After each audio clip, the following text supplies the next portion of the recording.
It's a time of great emotion, of great passion. And so please bear with us as we try to bring some sense to the madness that occurred this afternoon in the streets of Brooklyn.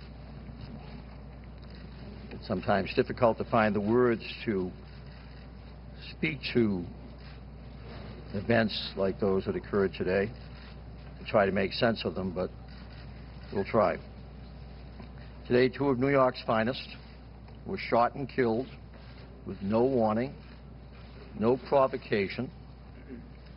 They were, quite simply, assassinated, targeted for their uniform and for the responsibility they embraced to keep the people of this city safe.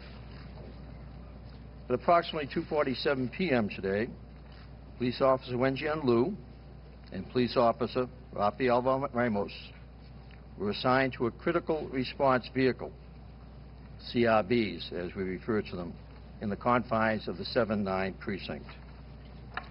While CRV is traditionally used for counterterrorism operations, this past May, we also assigned some vehicles to housing developments throughout the city, developments that had seen an increase in violence in the early part of the year, like the Tompkins houses where the officers were stationed.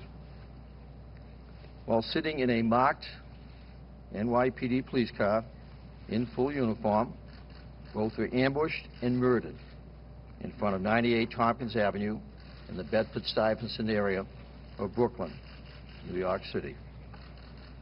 Both officers are assigned to the 8-4 precinct, but were posted at this location as part of a department crime reduction strategy to address complaints of violence in the area of the housing developments in that area.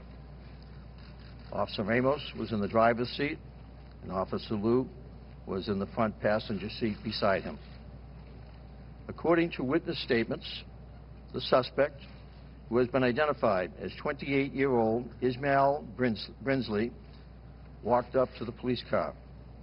He took a shooting stance on the passenger side and fired his weapon several times through the front passenger window, striking both officers in the head. Officer Liu and Officer Ramos never had the opportunity to draw their weapons. They may never have actually even seen their assailant, their murderer. Other officers, who were also assigned to the CRV post, immediately pursued Brinsley southbound on Tompkins Avenue.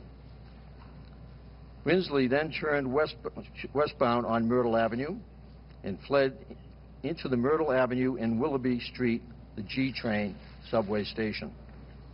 He proceeded down the stairs onto the westbound subway platform. While on the platform, Brinsley shot himself in the head, took his own life. A silver semi-automatic Taurus firearm was recovered on the subway platform near the suspect's body. Officers Liu and Ramos were transported here to Woodhull Hospital. Despite every effort to save their lives, both officers tragically succumbed to their injuries. On behalf of the New York City Police Department, I extend my deepest condolences to Liu and the Ramos families and the families within the NYPD. Both officers paid the ultimate sacrifice today while protecting the communities they serve. The suspect was transported to Brooklyn Hospital, where he was pronounced dead. We are currently continuing to investigate this incident.